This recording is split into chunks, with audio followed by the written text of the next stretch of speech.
할렐루야. 자, 한번 할렐루야. 네, 오늘도 너무 반갑습니다, 여러분. 우리 주변에 계신 분들과 함께 인사하시겠습니다. 환영합니다.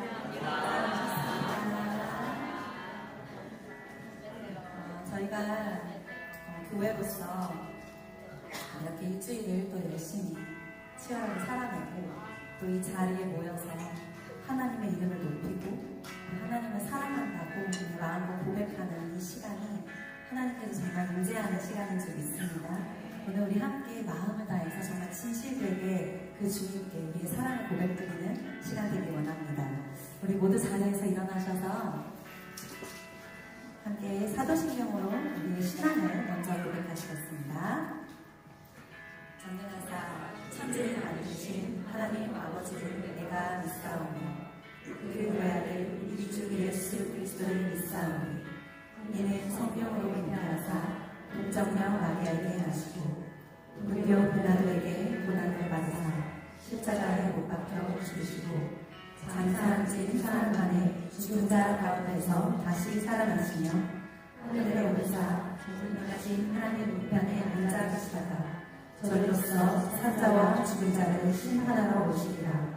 성령을 믿사오며 거룩한 공예와 성도가 서로 교통하는 것과 죄를 사하여 주시는 것과 영원히 사는 것을 믿사옵나이다. 아멘.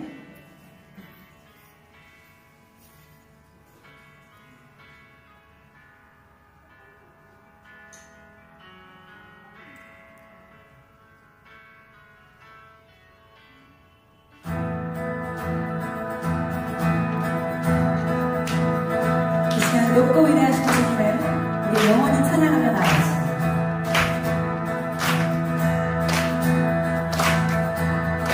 주 하나님 지으신 모든 세계 내 마음속에 드리려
고백합시다. 나를 향한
주님, 이 시간 우리가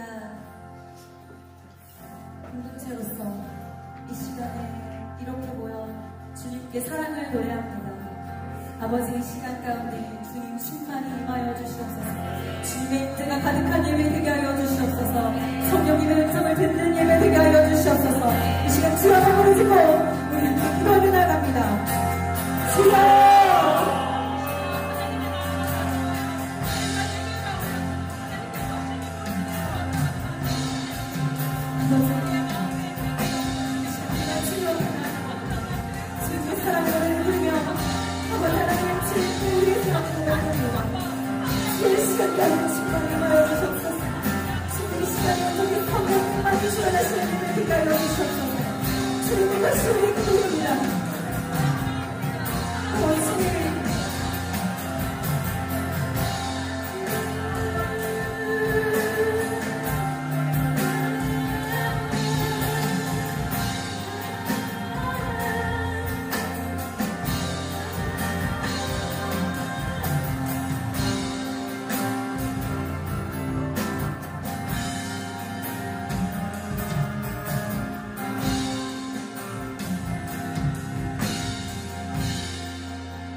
모든 만물을 창조하시고 그 모든 만물보다 뛰어나신 하나님께 영광과 찬양을 올려드립니다.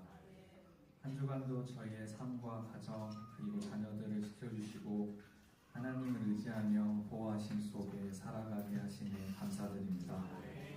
또한 지금 이 시간 주님께 예배드릴 수 있게 허락해 주심에 감사를 드립니다. 삶을 살아가면서 주님의 말씀을 잊고 저희의 생각과 뜻대로 살아갈 때가 많음을 고백합니다. 매일 연약하여 죄 앞에 무너지는 저희들을 긍휼히 여겨주시고 예배와 말씀을 통해 다시 주님의 뜻을 따라 살아갈 수 있는 힘과 지혜를 허락해 주세요. 하나님의 인재를 통해 저희의 삶이 변화되기를 원합니다. 하나님을 경외하고 말씀을 깊이 깨달아 주님 앞에 겸손하고 감사하는 삶이 되게 해주세요. 김진광 목사님과 함께 로뎀나무 교회의 새 출발을 허락해 주심을 감사합니다. 예배가 회복되며 모든 성도가 한마음으로 주님을 사랑하고 이웃을 사랑함으로 복음을 삶으로 드러내는 교회가 되게 해주세요. 성도들의 삶과 일터 가운데 어려움과 짐이 있음을 주님께서 아시오니 낙심하지 않도록 말씀으로 붙들어 주시고 때에 따라 필요한 은혜를 부어주시길 간구합니다. 목사님과 사모님 그리고 새 자녀를 축복하여 주시고 사역 가운데 날마다 주님께서 새로운 힘과 지혜, 능력을 부어주세요. 새로운 환경에 가족 모두가 잘 적응하게 하시고 삶 가운데 평안과 기쁨으로 채워주세요. 이제 말씀을 듣습니다. 저희들의 마음을 열어주시고 김진강 목사님께 성령의 지혜와 능력을 더하여 주세요. 선포되는 말씀을 통해 하나님의 임재를 경험하고 말씀을 깊이 깨달아 우리 삶을 변화시키는 은혜가 있게 해주세요. 예수님의 이름으로 기도했습니다. 아멘.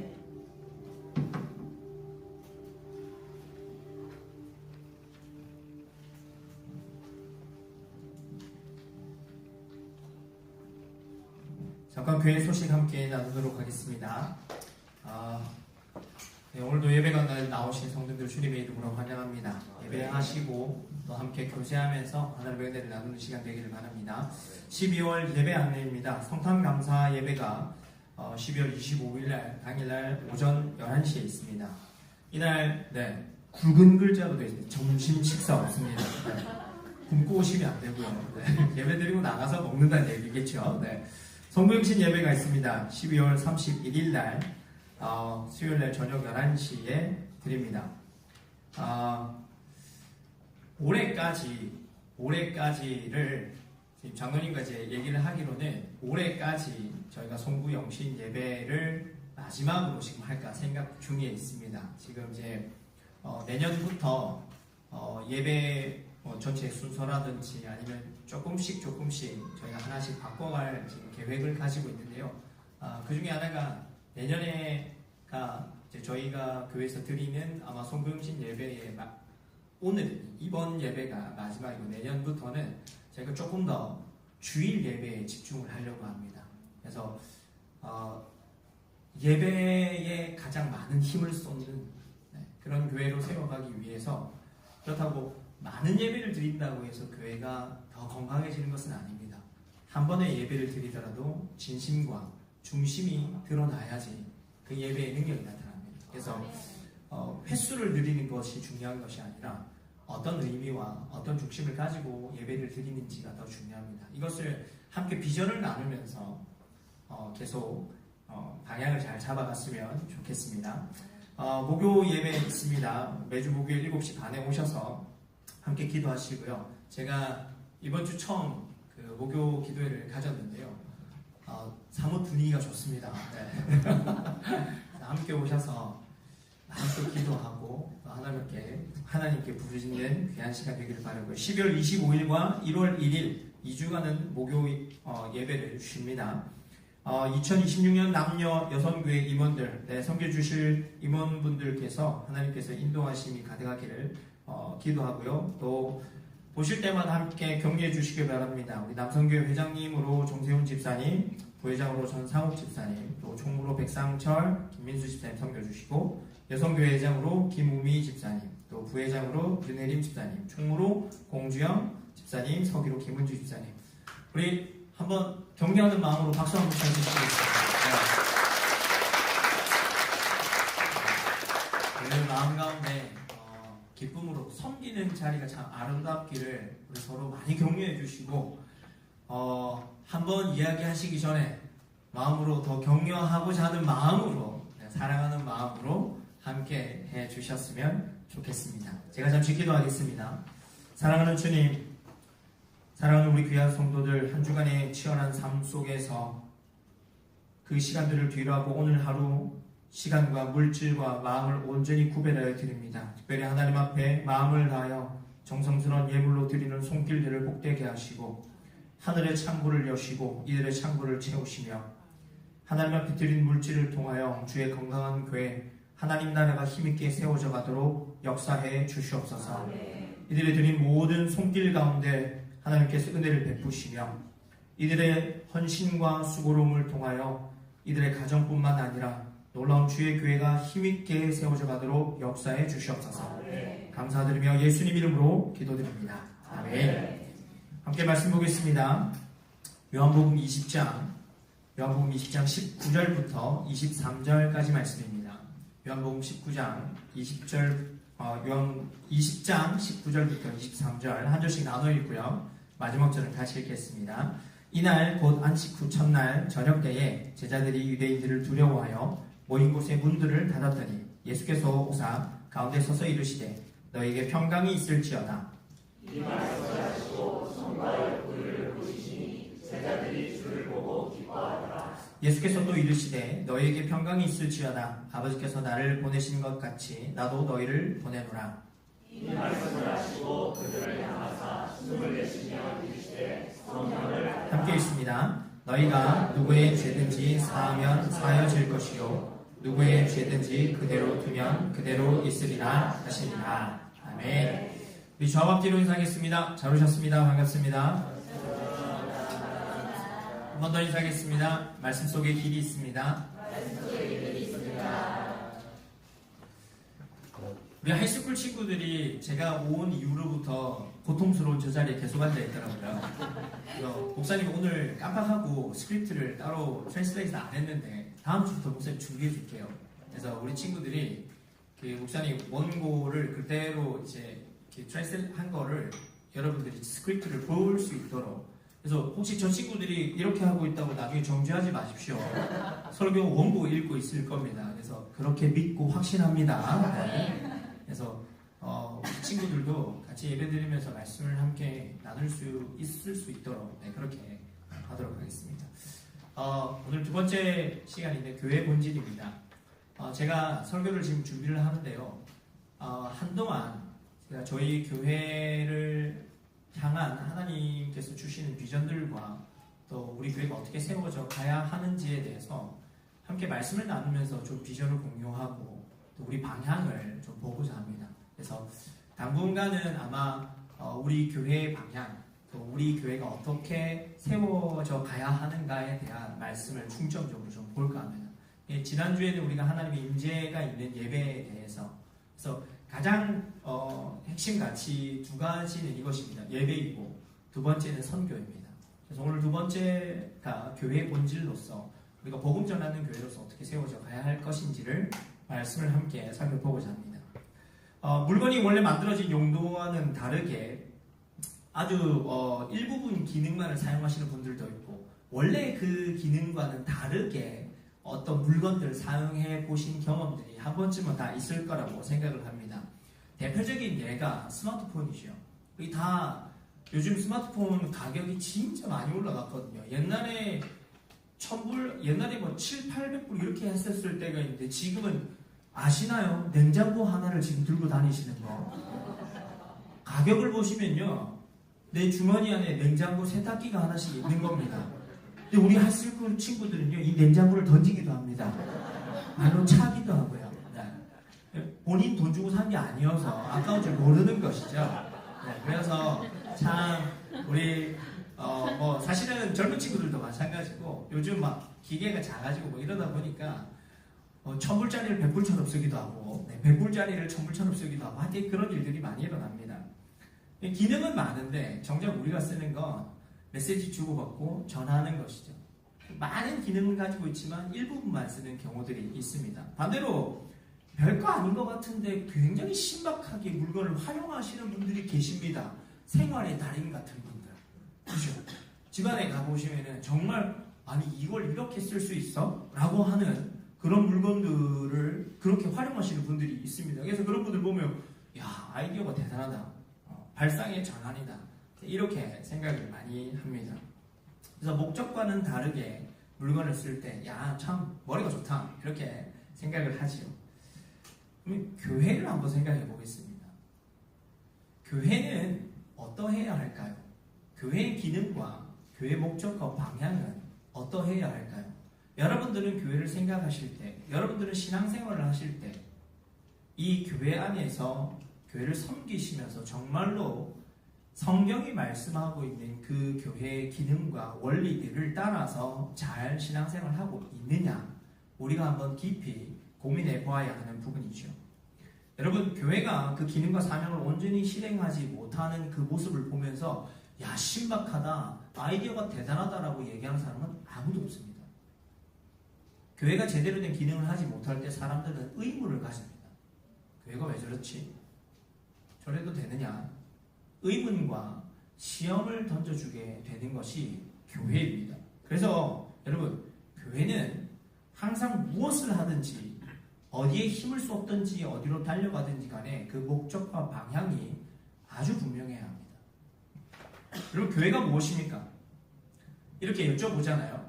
그러면 여기 앉아 계시는 분들이 30분이 넘으면 30분이 다 넘게 본인이 생각하시는 교회가 다 따로 있습니다.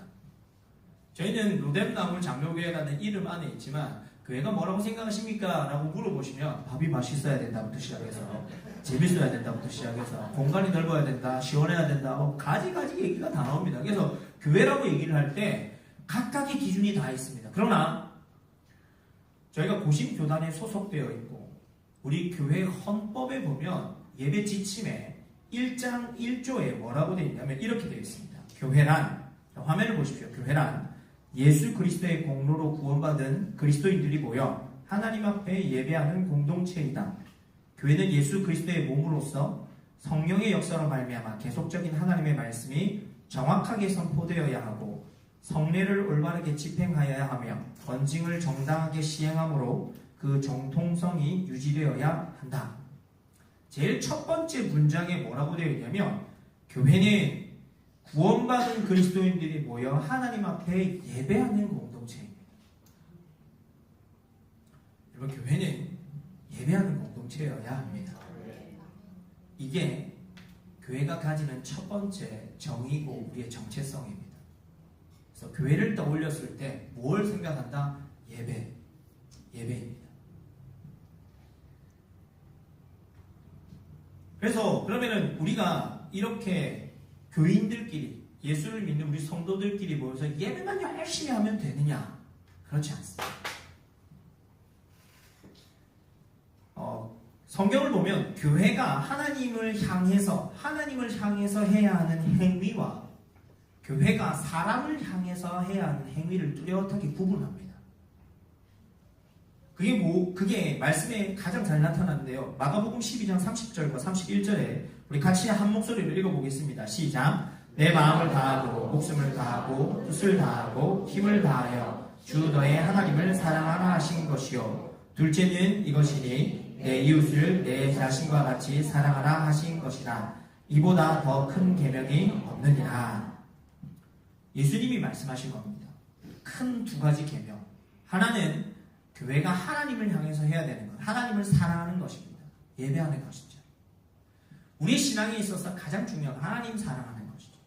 그럼 두 번째로 교회가, 성도가 사람을 향해서 해야 되는 게 있는데 그게 뭐냐면 사랑하는 겁니다. 누구를요? 이웃을 사랑하는 겁니다. 하나님을 향해서, 사람을 향해서 해야 하는 아주 중요한 두 가지. 사랑하라라는 이 동사는 똑같지만, 이 말은 똑같지만 대상이 달라지는 겁니다. 하나님을 향해서, 사람을 향해서 해야 하는 일이 다르다는 거예요. 그래서 우리는요, 교회라고 했을 때 우리끼리 모여서 서로 예배하고 사랑하는 이거는 하나님의 뜻이 아닙니다. 우리가 서로 사랑하고 하나님을 향해서 뜨겁게 예배하면서 동시에 어떻게 해요? 우리의 이웃을 사랑하러 나가야 하는 것이죠. 오늘 우리가 함께 읽은 본문을 보면 예수님께서 직접 제자들에게 그들의 사명과 삶의 방향을 지정해 주시는 장면을 기록하고 있습니다. 예수님은 부활 후에 제자들에게 나타나서 뭐라고 말씀하시냐면 예수께서 또 이르시되 너에게 평강이 있을지어다. 아버지께서 나를 보내신 것 같이 나도 너희를 보낸다 라고 말씀하십니다. 예수님은 잠시 길을 잃은 것 같았던 이 제자들에게 나타나셔서 뭐라고 하시냐면 내가 너희를 보낸다. 아버지께서 나를 너에게 보내주신 것처럼 나는 너희를 보낸다 라고 말씀했다라는 겁니다. 예수님께서 제자들에게 제시한 이 사명과 삶의 방향은 오늘 우리들에게도 동일하게 적용됩니다. 이 말씀을 우리가 살펴보면서 과연 예수님은 우리를 누구에게 보내셨는가? 그리고 나서 우리가 해야 될 일은 무엇인가를 깊이 깨달을 수 있기를 바랍니다. 이 시간을 통해서 우리 교회의 사명과 방향을 바르게 잡고 달려나갈 수 있는 이 시간 되기를 주님의 이름으로 축복합니다. 예수님은 제자들을 향해서 누구에게 보낸다라고 말씀하셨냐면 첫 번째로 길을 잃어서 두려워하는 자들에게 너희를 보낸다라고 말씀하십니다. 길을 잃어 두려워하는 자들에게 너희를 보낸다. 예수님께서 제자들에게 나타난 시점이 언제였느냐? 예수님이 부활한 다음에 나타나셨습니다.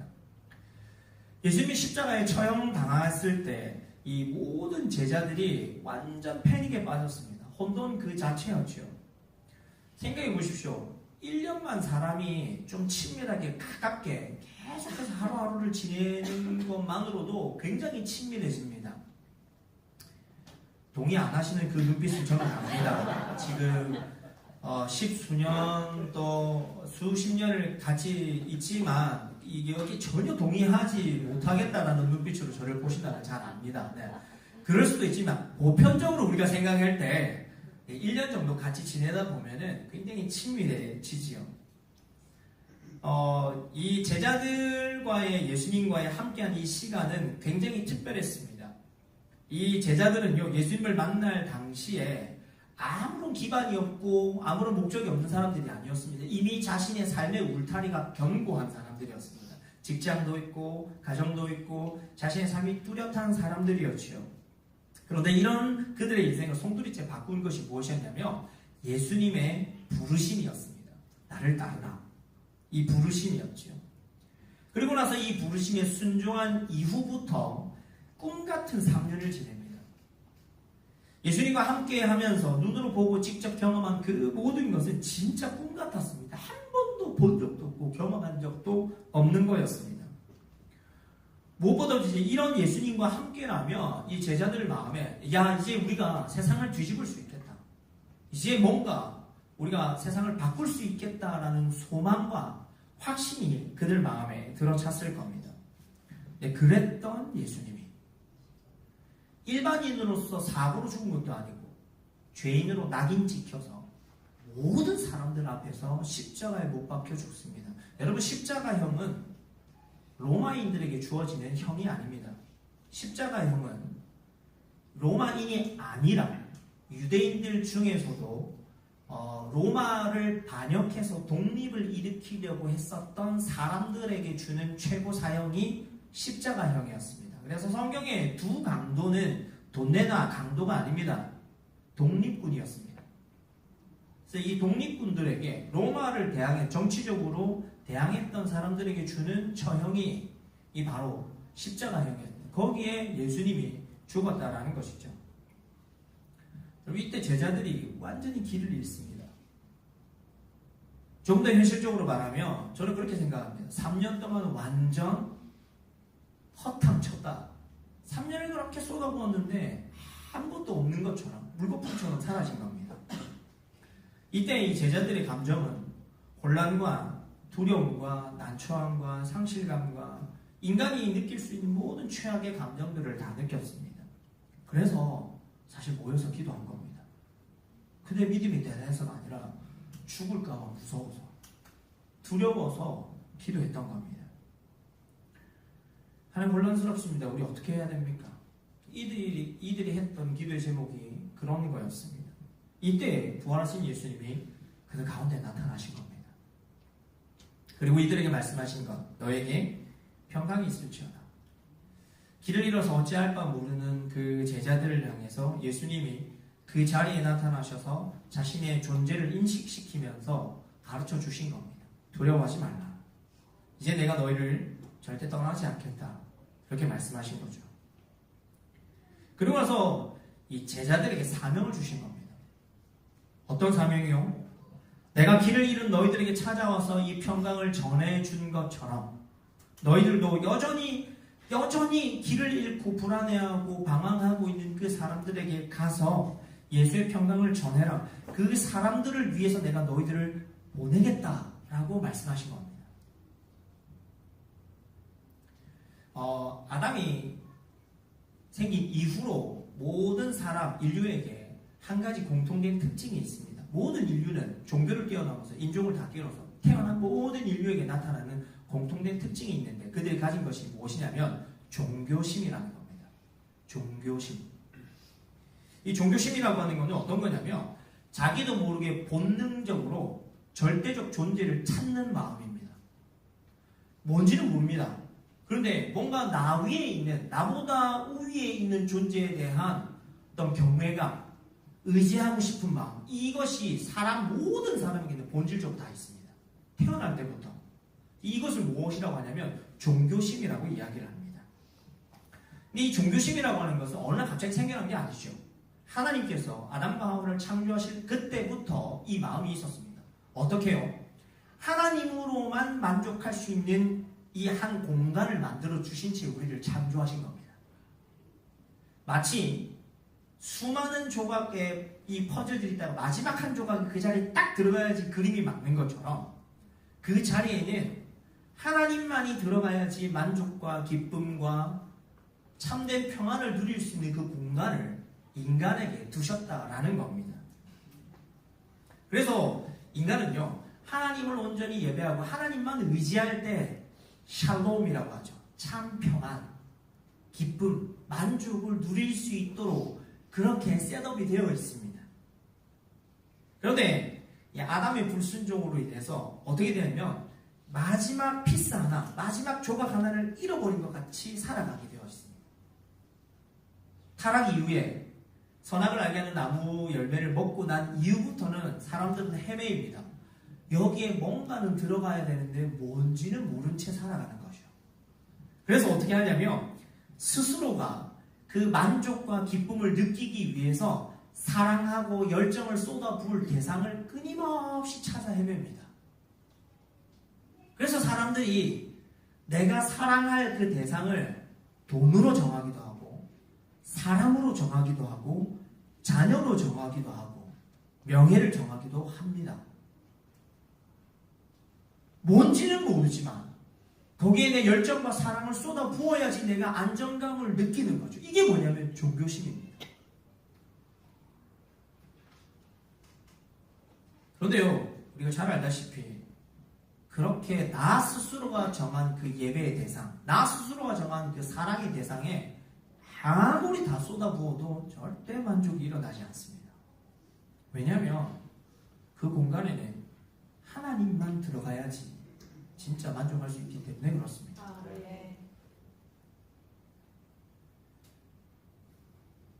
결국은 이 공간에 무엇이 들어가야 되는지 모른 채 살아가는 사람들을 뭐라고 하냐면 길을 잃은 사람들이라고 말하는 겁니다.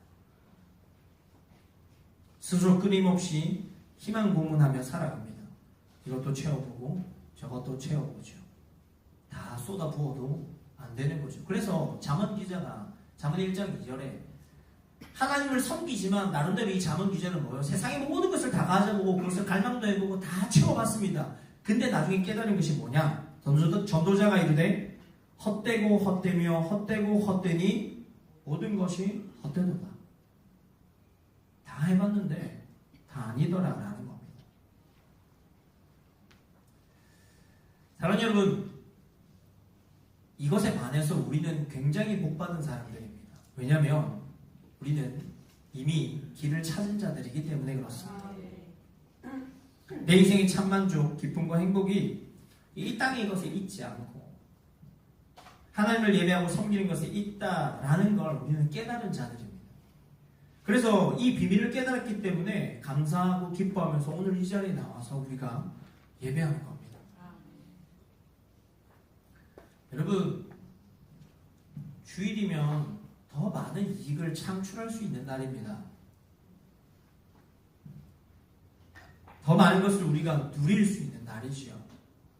그럼에도 불구하고 우리가 하나님을 찾는 이유는 이 길이 진짜이고 이 삶이 그 어느 것보다도 가치 있다는 걸 깨달았기 때문이죠. 근데 한번 생각해 보십시오. 오늘 이 자리에 앉아서 우리가 하나님을 예배하기 전에 우리도 예전에는 길을 잃었던 사람들입니다. 뭘 채워야 하는지 모르고 살았던 사람들이라는 겁니다. 근데 이제 길을 찾았죠. 여러분, 길을 찾고 나니 어떠십니까? 괜히 찾았어 하시면 안 됩니다. 너무 빨리 찾았어. 인생 말미에 찾을 걸 이러시면 안 됩니다. 우리는 이미 이 길을 찾은 것에 기뻐하고 즐거워해야 하는 것이죠. 어떤 분들이요, 가끔 그런 분들 계십니다. 십자가의 두 강도 제일 부럽다고. 자기 마음대로 다 하다가 이렇게 강도를 잘못 오해하시는 분들이 그렇죠. 자기 마음대로 살고 자기 하고 싶은 거 다 하다가 마지막에 주여 나를 기억하소서 한마디에 천국 갔다. 여러분, 이게 얼마나 불쌍한 인생인지 아십니까? 우리가 살아있는 시간 동안 이 땅을 밟고 살아가는 동안 하나님을 예배하는 기쁨을 모르고 산다는 것은 너무 비참한 것이죠. 지금 이렇게 우리가 살아가는 것은 너무 복된 것이죠. 그래서 예수님이 우리에게 부탁하시는 겁니다. 아니요, 명령하시는 것이죠. 이전에 너희들이 길을 잃었다가 이제 길을 찾아서 그 기쁨을 알았지. 그러면 이제 그 기쁨을 가지고 여전히 길을 잃은 자들에게 나가서 길을 보여주라고 우리에게 말씀하십니다. 여러분, 교회 본질적인 방향과 사명은 길 잃은 자들에게 보냄받은 것입니다. 그리고 그들을 향해 다가가는 겁니다. 우리는 그렇게 살아야 합니다. 하나님을 향한 삶의 방향이 확실해졌다면 이제 동시에 우리는 길 잃은 자들을 향해서 손을 내밀고 그들에게 다가가는 삶을 살아야 합니다. 우리가 손을 내밀어야 하는 그 사람들은요, 동일한 문화권이 아닐 수 있습니다. 동일한 언어가 아닐 수 있습니다. 이미 우리의 자녀들은 우리의 문화권이 아닙니다. 그렇지 않습니까? 다음 세대가 아니라 누구는 다른 세대라고 얘기를 많이 합니다. 그러나 우리 자녀들뿐만 아니라 온 세계 열방 가운데 우리가 섬겨하는 그 바누아투 땅 가운데 거기뿐만 아니라 우리가 바라봐야 될 열방 가운데 끊임없이 우리는 그들을 향해 손을 내밀고 다가가야 합니다. 가장 먼저는 나의 가정의 바운더리와 더 나아가서 나의 지인들과 더 나아가서 이 브리스벤에 있는 모든 사람들에게 복음 들고 기쁨을 알려주러 나가는 것, 주님이 그들에게 우리를 보내셨다라는 것을 깨닫고 그 삶을 위해서 살아가는 저와 여러분 되시기를 주님의 이름으로 축복합니다. 두 번째로 예수님이 제자들을 누구에게 보낸다라고 말씀하셨냐면 잠시 예수를 잃은 자들에게 너희를 보낸다라고 말씀하십니다. 잠시 예수를 잃은 자들. 예수님의 부활 후에 제자들에게 먼저 나타나신 후에 40일을 땅에 머무십니다. 40일 동안 머무셨습니다. 그 40일 동안 예수님이 실제로 많은 사람들에게 나타나셨습니다. 고린도전서 15장 6절에 증거가 딱 남겨져 있는데요. 바울은 뭐라고 얘기하냐면 500명의 형제 자매들, 500명의 이 사람들에게 예수님께서 일시에 나타났다. 그래서 최소 추산치가 몇 명이다? 500명이다. 예수님이 40일 동안 살아나신 이후에 40일 동안 보인 사람이 최소 500명이다. 그렇죠?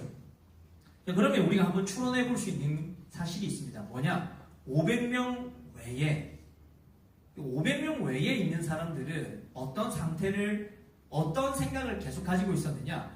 예수님이 여전히 십자가에 죽었다라는 생각과 사실에 머물러 있는 사람들입니다. 성경이 자세히 기록하지는 않았지만 예수님을 직접 보고 만났던 제자들, 저는 이들이 했던 일 중 하나가 아직도 예수님을 전혀 모르는 사람들에게도 예수를 전했지만 아직 예수님이 살아나시고 승천하셨다라는 것을 모르는 자들에게도 가서 이 이야기를 증거하고 이야기를 했다고 봅니다.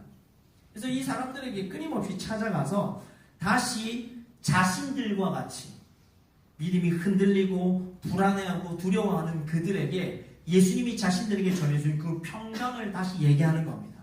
예수님 살아나셨어. 나 봤어.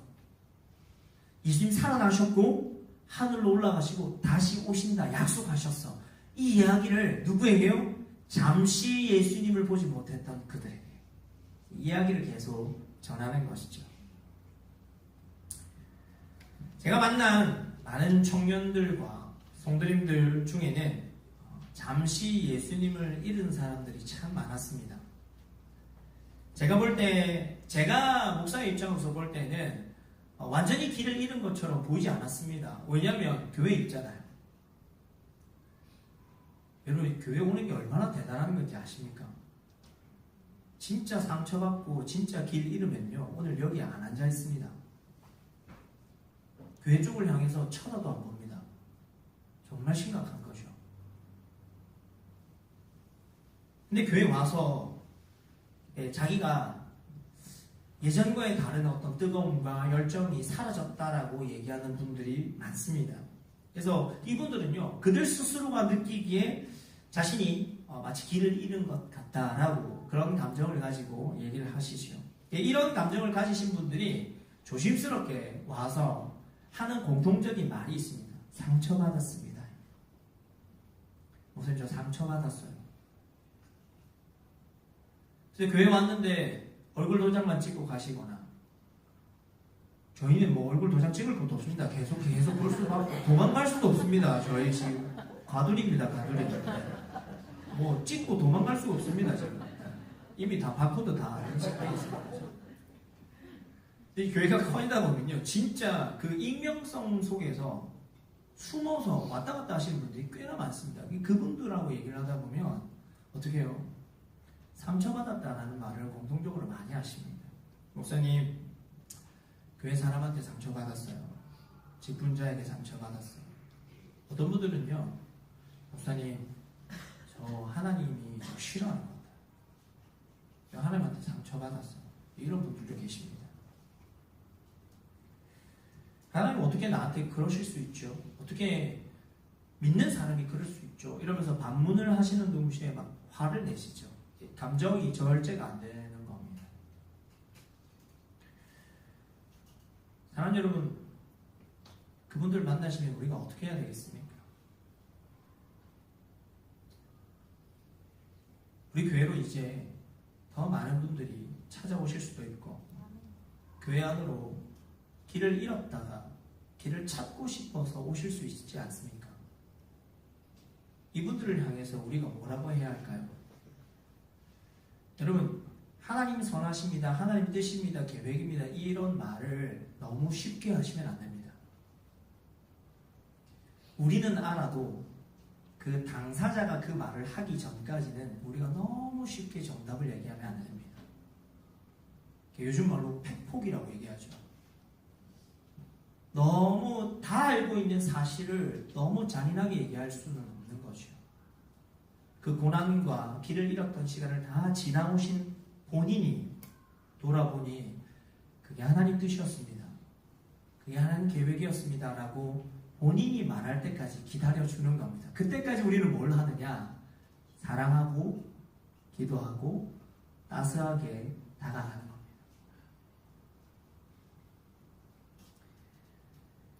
성도를 향한, 교회를 향한 불신을 우리의 삶을 통해서 회복시켜 나가야 하는 겁니다. 천천히.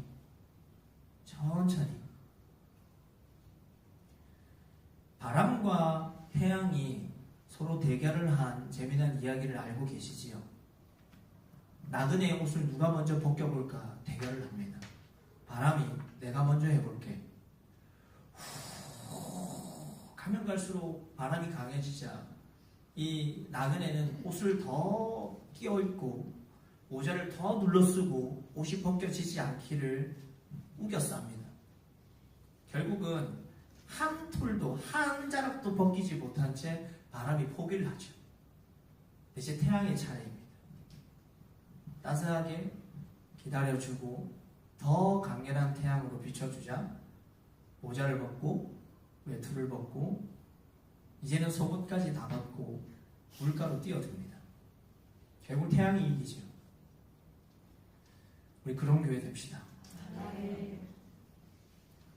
길을 잃은 자들이 와서 그들의 마음 문을 열고 하나님의 사랑을 그들의 입술로 고백할 때까지 기다리고 사랑하고 따스하게 다가갈 수 있기를 주님의 이름으로 축복합니다. 주님께서 우리들을 잠시 예수를 잃은 그 자들에게 우리를 보내십니다. 그리고 동시에 주님께서 우리에게 원하시는 것은 따스하지만 확신에 찬 어조로 말씀하라고 합니다. 나는 예수님 때문에 길을 찾았어. 너 그러면 안 돼. 너는 찾아야 돼가 아니라 나는 예수님 때문에 길을 찾았어. 이 길이 너무 좋아. 그들에게 다가가 이야기하는 겁니다. 교회 나오기를 주저하시는 분들이 여러 가지 이유가 있습니다. 하나님이 나를 이상하게 볼까봐, 하나님 나를 책망할까봐, 또 하나 사람들이 나를 이상하게 볼까봐. 또 그 선을 잘 지켜야 되더라고요. 제가 보니까 제가 퍼스에 있을 때 성도들이 막 있습니다. 오랜만에 오셨어요. 자, 퀴즈. 오랜만에 오셨어요. 어떻게 해야 될까요? 집사님! 다음 주에 안 나옵니다. 자, 몇 번 실험해봤거든요.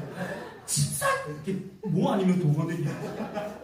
집사님! 그랬을 때 나를 반갑게 해주셔서 나오셨다 하시는 분들이 있는가 하면 자기는 아무도 자기를 아는 척 안 해줬으면 좋겠는데 목사님이 호들갑 떨었어 이러시는 분들 계시거든요. 선을 잘 지켜야 되고요. 지혜를 구해야 돼요. 정말 그런 분들을 향해서 우리가 하나님 지혜 주십시오.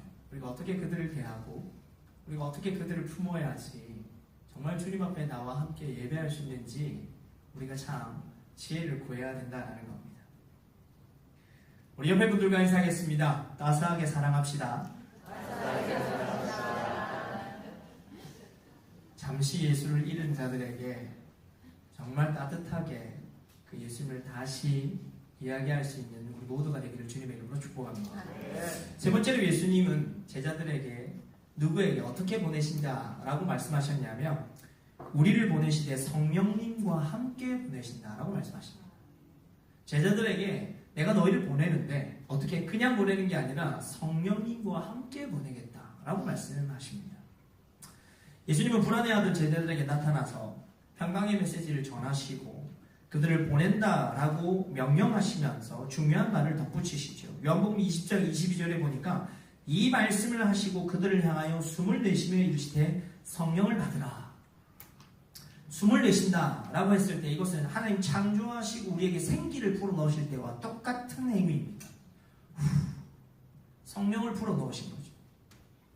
예수님은 십자가 사건 직전에 이미 성령님에 대해서 언급하시면서 가르쳐 주신 적이 있었습니다. 예수님이 말씀하신 그 성령님이 어떤 분이냐에 대해서 요한복음 14장에 보면 이렇게 기록합니다. 16절과 17절입니다. 내가 아버지께 구하겠으니 그가 또 다른 보혜사를 너희에게 주사 영원토록 너희와 함께 있게 하리니 그는 진리의 영이라. 세상은 능히 그를 받지 못하나니 이는 그를 보지도 못하고 알지도 못함이라. 그러나 너희는 그를 아나니 그는 너희와 함께 거하시며 또 너희 속에 계시겠습니다. 너희 속에 계신다. 이게 내주 하시는 성령님입니다. 임재하시는 성령님은 오늘 우리가 모인 이 시간에 은혜를 부으시는 것을 임재라고 얘기를 한다면 우리가 일상 가운데 우리 안에 함께 하시는 것을 내주하시는 성령님이라고 말합니다. 그래서 이 성령님은 우리가 어딜 가든지 어디에 있든지 우리와 함께 하신다라고 약속하셨죠. 그리고 나서 이 성령님이 하신 게 또 있는데요. 요한복음 14장 26절에 보니까 보혜사 곧 아버지께서 내 이름으로 보내실 성령 그가 너에게 모든 것을 가르치시고 내가 너에게 말한 모든 것을 생각나게 하리라. 자, 성령님의 역할이 하나님의 말씀이 생각나고 하나님의 역사를 기억나게 하시는 겁니다. 이게 바로 성령님의 역사이죠. 그래서 눈에 보이지 않지만 우리 개인들마다 함께 하시는 성령님, 하나님의 말씀, 그 진리가 떠오르게 하시는 것, 이게 바로 성령의 역사입니다. 여러분, 우리가 사람을 만나서 복음을 전하려고 하는데 뭘 말해야 될지 어떻게 해야 될지 잘 모를 때가 있습니다. 두려워하지 마십시오. 성령 하나님께서 복음을 전하려고 하는 자들에게 지혜를 주십니다. 하나님의 말씀이 떠오르게 하신다라는 겁니다. 동시에 두려워하는 우리들 마음 가운데 찾아오셔서 담대함을 주십니다. 이게 바로 성령 하나님의 역사이다라는 것이죠. 사랑하는 여러분, 저는 우리 교회가 성령에 굉장히 민감한 교회가 되기를 주님의 이름으로 축복합니다. 오해하지 마십시오. 은사가 나타나고 능력이 나타나고 이것만 있는 교회를 제가 바라는 게 아닙니다. 이것도 있어야 합니다. 저는 66권의 성경에 기록된 모든 기록된 하나님의 역사를 다 믿습니다. 이것이 우리가 믿어야 하는 믿음이죠. 그때 일어난 역사가 오늘 일어나지 않는다가 아니라 그때 일어난 역사는 오늘도 동일하게 일어납니다. 근데 동시에 무엇이 있어야 하느냐? 성령 하나님께서 우리와 함께 하시면서 인간이 가진 모든 재정과 물질과 체력과 우리의 모든 한계를 뛰어넘게 역사하시는 그 하나님을 우리가 경험하자라는 겁니다. 여러분, 인간은 항상 한계가 있습니다. 시간도, 물질도, 재정도, 체력도 모든 것은 한계가 있습니다. 그러나 우리가 그 가운데서도 하나님의 역사를 구하고 하나님의 도우심을 구할 때 우리의 한계를 뛰어넘게 하십니다. 우리가 가진 한계들이 많죠. 물고기 2마리와 보리떡 5개일 수도 있고요. 우리가 가진 것이 과거에 두렙돈밖에 안 될 수도 있습니다. 우리가 가지고 있는 것이 정말 이 영적인 어두운 세계에서 살아가는 엘리야 같은, 나 혼자 남겨 같은 수십만 명의 대군이 쳐들어오는데 기도원에 300명, 우리 교우 300명밖에 없습니다. 모든 것이 한계가 있고 제한적인 것처럼 느껴질 수 있습니다. 그러나 하나님은 그때 누구를 찾으시냐면 하나님을 온전히 의지하는 자들을 찾으십니다. 하나님께서 그들을 통해 그들의 한계를 뛰어넘어 역사하시는 그 역사를 맛보게 하시는 것이죠. 저는 우리 교회가 그런 교회 되기를 주님의 이름으로 축복합니다. 우리가 정말 온전히 하나님을 의지할 때 하나님께서 우리를 주목해 보실 것입니다. 그런 역사를 경험하며 함께 교회를 세워가는 저와 여러분 되시기를 주님의 이름으로 축복합니다. 말씀을 맺습니다. 예수 그리스도께서 우리의 참 머리가 되시고 우리의 참 목자가 되십니다. 그리고 그분이 우리를 보내셨습니다. 완전히 길을 잃은 자들과 잠시 예수를 잃은 자들에게 우리를 보내십니다. 주님께서 우리에게 복음을 맡기셨고 그 기쁨을 그들에게 전하라고 하십니다. 그리고 그 일을 할 때 절대 우리 혼자 내버려 두지 않고 성령을 주셔서 성령의 역사를 우리 가운데 일으키겠다 약속하십니다. 이 역사를 함께 경험하면서 이 지역 가운데 또 우리 지인들 그리고 우리가 선교하는 모든 사역 가운데 정말 힘있게 복음 들고 하나님 앞에 나라와 하나님 나라와 교회를 위해서 헌신할 수 있는 저와 여러분 되시기를 주님의 이름으로 축복합니다. 우리 말씀을 기억하시면서 이 찬양으로 우리의 마음을 고백했으면 좋겠습니다. 주님, 우리에게 소원이 있습니다. 주님 오시는 그날까지 십자가 복음 들고 세워가고 전하는 교회 되게 해주십시오. 함께 노래하며 나갑시다. 우리에게 소원이 하나 있네. 주님 다시 오실 그날까지 우리 가슴에 새긴 주의 십자가 사랑 나의 교회를 사랑케 하네. 주의 교회를 향한 우리 마음 희생과 포기와 가난과 고난 하물며 죽음조차 우릴 막을 수 없네.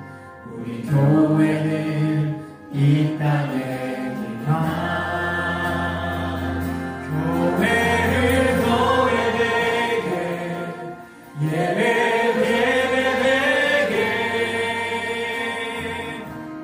우리 사용하소서.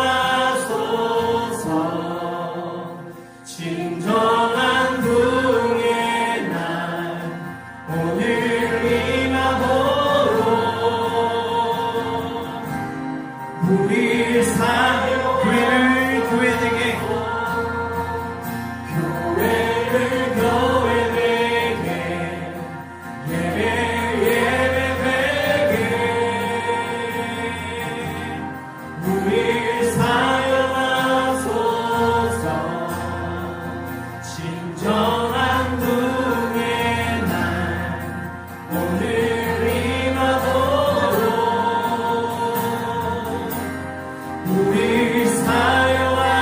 다시 한번 교회를 교회되게 교회를 교회되게 예배되게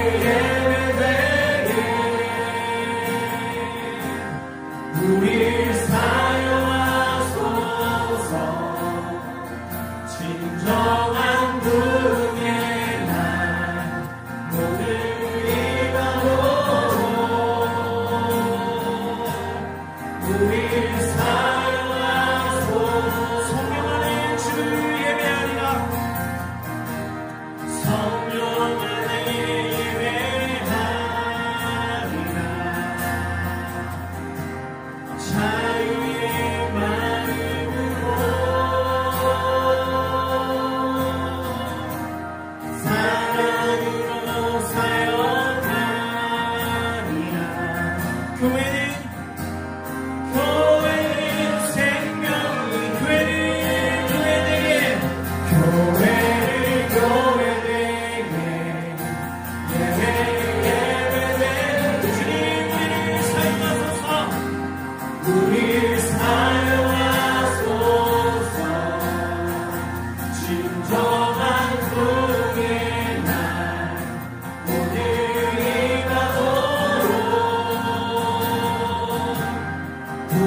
기도하며 나갑시다. 하나님, 길을 잃었던 우리가 길을 찾았고 그 기쁨과 만족과 즐거움 가지고 주를 예배하게 하시니 감사합니다. 하나님, 우리가 이 기쁨을 아직도 여전히 길을 잃어 헤매는 자들에게 전하기를 원합니다. 잠시 예수를 잃어 방황하는 자들에게 이 복음을 다시 한번 증거하기를 원합니다. 그렇게 살아갈 때 성령 하나님께서 우리의 삶 가운데 역사하신다 약속하셨으니 우리가 담대함 가지고 복음 전하는 교회 되게 해주시옵소서. 생명을 말하는 교회 되게 해주시옵소서. 생명으로 회복시키는 교회 되게 해주시옵소서. 시간 주여 한번 함께 기도하며 나갑시다. 주여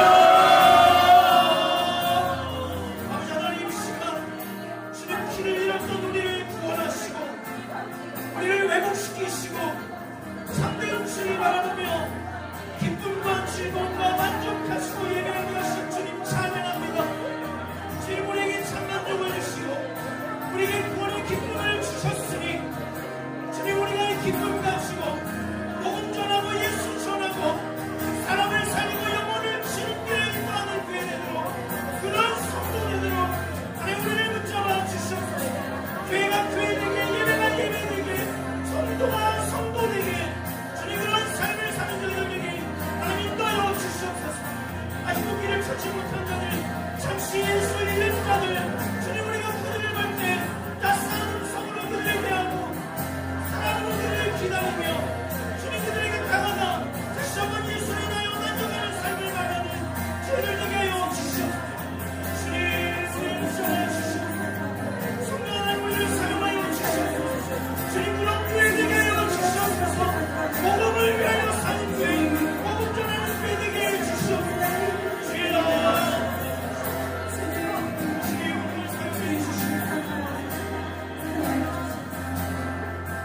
시간 마지막으로 다시 한번 기도하며 나갑시다. 하나님, 성령의 민감한 교회 되게 해주십시오.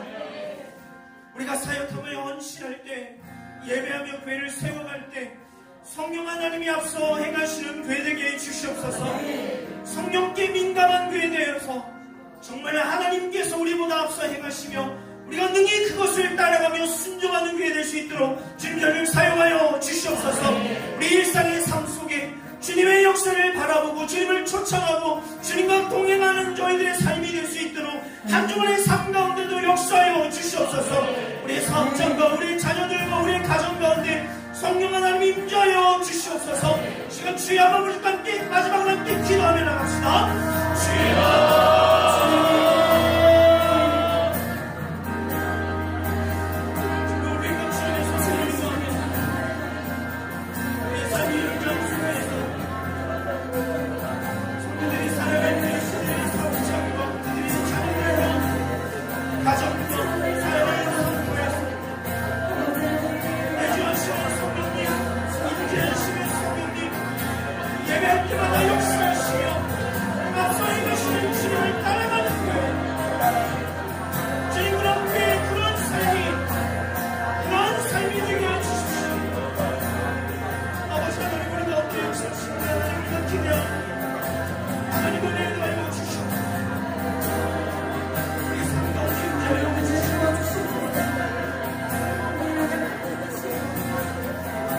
살아계신 하나님, 우리를 구원하여 주시니 참 감사합니다. 길을 잃었던 우리가 길을 찾았고 세상에서 만족 구하지 않고 주님 앞에 만족을 구하게 하시니 참 감사합니다. 우리가 구원받은 이 성도의 기쁨 가지고 여전히 길을 잃은 자들, 잠시 예수를 잃은 자들을 향해 살기를 원합니다. 그들을 향해 다가가며 그들을 기다려주고 그들을 사랑하는 우리 성도들에게 도와주시옵소서. 마음을 열어 주를 맞이하기까지 함께 기도하고 사랑하는 교회 되어 이 땅 가운데 복음으로 사람 살리는 교회, 복음의 기쁨으로 충만한 교회 될 수 있도록 역사해 주시옵소서. 아버지 하나님, 우리 성도들의 삶 가운데 역사하여 주시기를 간절히 기도합니다. 살아가는 순간순간 가정과 자녀들과 생업과 삶터마다 하나님 임재하여 주셔서 주님이 함께 하시는 일터, 주님이 함께 하시는 가정, 주님이 함께 하시는 삶의 순간들 되도록 축복해 주시옵소서. 주 예수 그리스도의 은혜와 하나님의 사랑과 성령님의 교통하심이 복음 붙들고 복음 전하고 사람 살리고 사람 사랑하기를 원하는 우리 모든 로뎀나무 장로교회 성도들, 가정들 위에와 그들의 사업터와 자녀들과 살아가는 모든 삶 위에 지금으로부터 영원토록 함께 하시기를 간절히 축원하옵나이다. 아멘.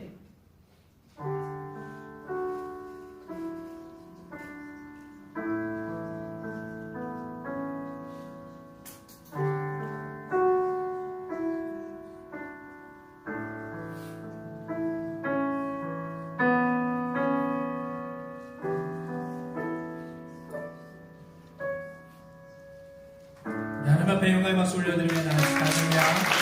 오늘 예배를 마쳤습니다. 이렇게 식사하시고 이렇게 교제하고 보내시기 바랍니다. 복된 주일 되십시오.